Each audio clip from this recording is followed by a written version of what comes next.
Biglang lumiko ang 10-wheeler na yan at nabundol ang motorsiklo sa kabilang lane sa Santa Lucia, Ilocos Sur. Naipit ang rider na nabalian ng paa at nagtamo ng mga sugat. Sa pahayag ng truck driver sa mga pulis, nawalan siya ng preno. Nasa ospital pa ang rider na magsasampa ng kaso. Halos nagunahan naman ang dalawang SUV na yan sa Lipa, Batangas nang mabundol ng isa ang motorsiklo sa harapan. Sugatan ang rider. Mabilis na tumakas ang SUV. Inaalam pa ang pagkakakilanlan ng driver. Nawala ng tirahan ang nasa 20 pamilya sa Santa Mesa sa Maynila dahil sa sunog. Bukod sa kagamitang tinupok ng apoy, nadamay rin ng ilang alagang pusa. May report si Von Aquino.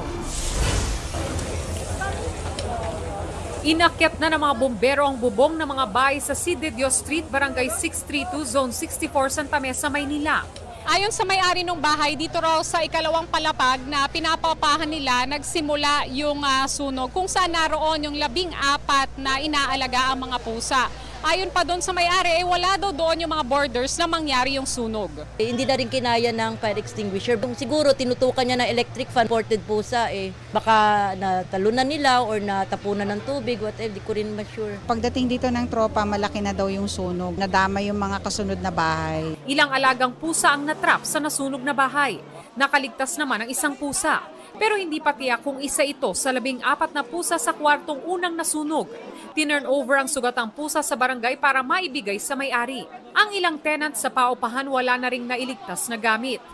Tumalon pa nga ako dahil bumabaksak na yung apoy po. Meron naman kaming daycare na maliit, bakanting lote, siguro pwedeng maggawa ng tent para for the meantime meron po silang pagpapahingahan.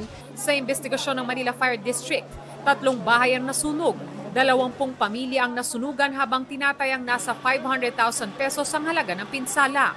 Isang bumbero ang nagtamo ng minor injury. Bago sana umalis sa mga bahay, tanggalin muna natin yung mga nakasaksak. Naapula ang sunog na umabot sa second alarm mag-alas 9 ng gabi. Von Aquino nagbabalita para sa GMA Integrated News.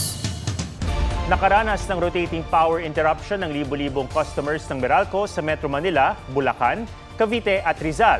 Bunsod yan ng red alert status sa Luzon Grid hanggang kaninang alas 11 ng gabi. Ayon sa Meralco, nasa 250,000 customers sila ang nawala ng kuryente. Naka-yellow alert status na ngayon ng Luzon Grid. Tatagal ito hanggang alas 12 ng hating gabi. Nangangamba ang ilang residente sa Taguig sa sunog na pwedeng idulot ng salas-salabit ng mga kable sa kanilang barangay. Problema rin yan sa iba pang syudad kaya tatalakayin na ng Metro Manila Council. Narito po ang aking report.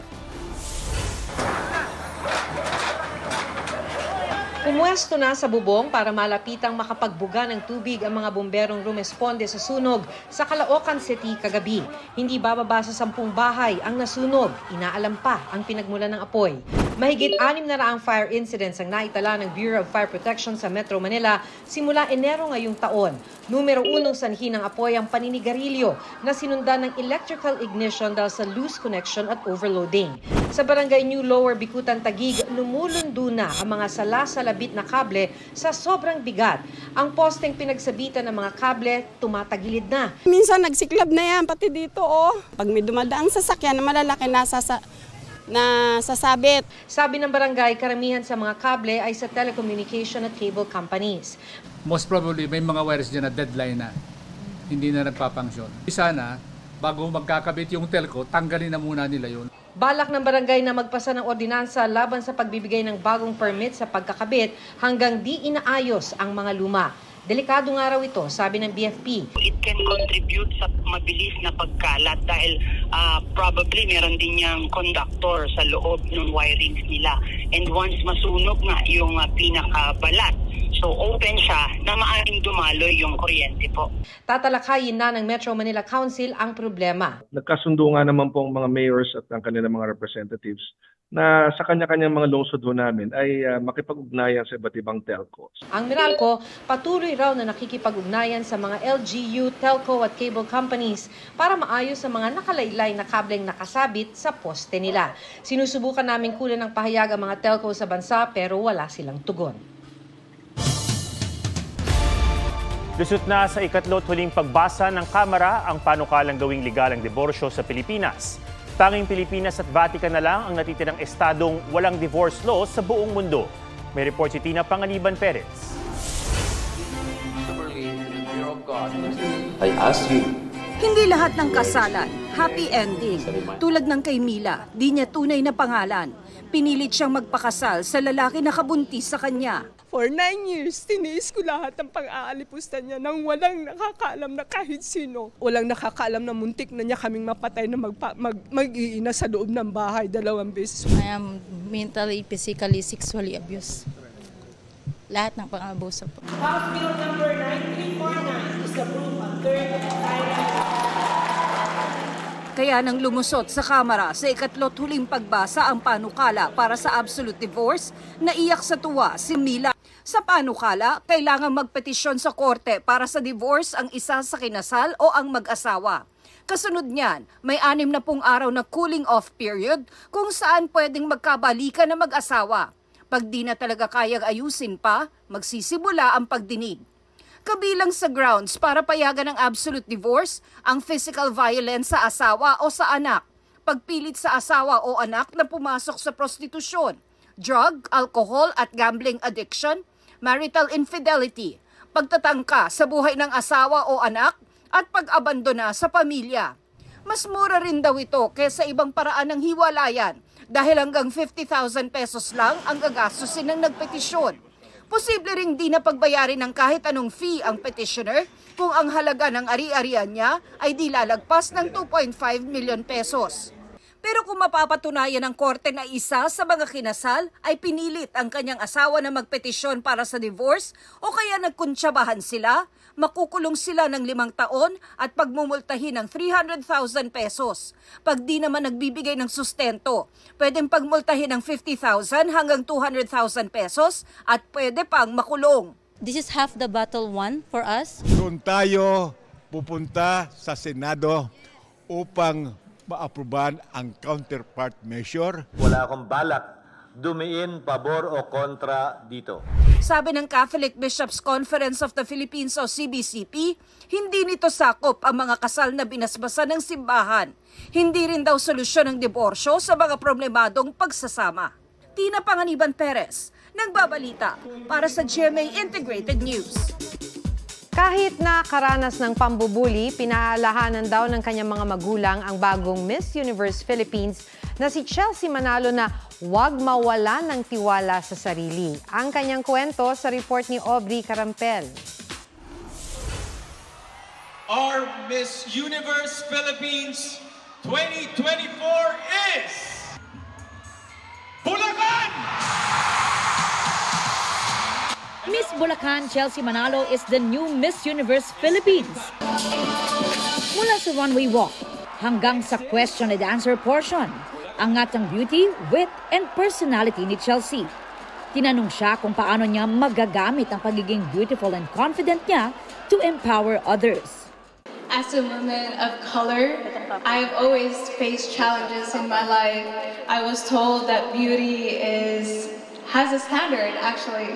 But for me, I have listened to always believe in my mother, to always believe in yourself, uphold the values that you have in yourself. Because of these, I am already influencing a lot of women who are facing me right now as a transformational woman. I have here 52 other delegates with me who have helped me to become the woman I am. Half American si Chelsea. Pumanaw na raw ang kanyang biological dad at lumaki na siya sa kanyang stepfather. Advocate for indigenous people rin si Chelsea at hindi rin siya exempted sa mga pangbubuli. We all go through challenges, we all go through that phase. You know, I didn't have that standard of beauty when it comes to beauty pageants. You know, I didn't have that color, that hair, but I told myself, and my parents have always told me to believe in yourself. There's a story for you to tell, and this is me right now. Besting other 52 candidates, si Chelsea ang magiging pambato ng Pilipinas sa Miss Universe pageant sa Mexico. Aubrey Carampel, nagbabalita para sa GMA Integrated News. Ang babae kasama mo ay hindi tao. Isa siyang eksena sa My Guardian Alien lalo pang tumitindi. Dapat daw abangan ang pagkakamabutihan ng mga karakter ni Marian Rivera at Gabby Concepcion at ang susubok na humadlang dito.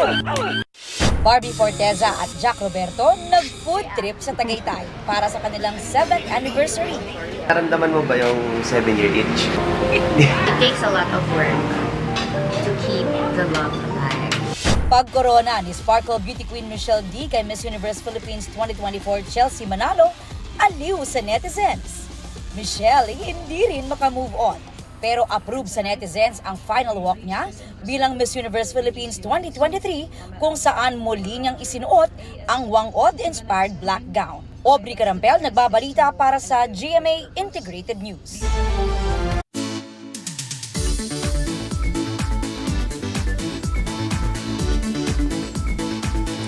Mula sa magagandang diving spots hanggang sa mga malaparaisong isla, hindi mauubusan yan ang Pilipinas. G tayo sa Balikasag Island, sa Calaguas Island sa report ni Ian Cruz. Let's roll dito sa Bohol. At sumisid sa katubigan ng Balikasag Island, mag-under the sea kasama ng mga isda. Ang corals, santuaryo para sa iba't ibang yamang dagat. Swak sa mga turistang gustong mag-scuba diving at snorkeling. Ahon muna at mag-island hopping sa Calaguas Group of Islands sa Camarines Norte. Wow! Maliliit man, world class ang ganda ng mga isla.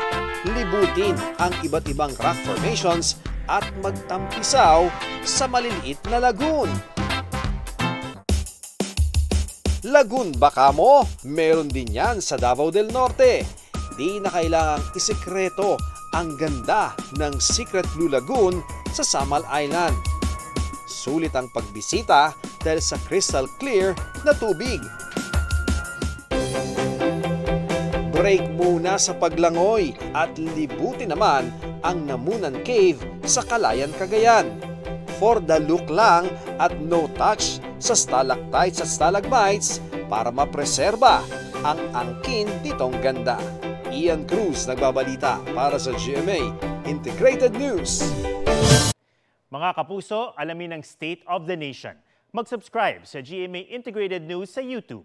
Sa ating mga kapuso abroad, samahan niyo kami sa GMA Pinoy TV at sa www.gmanews.tv.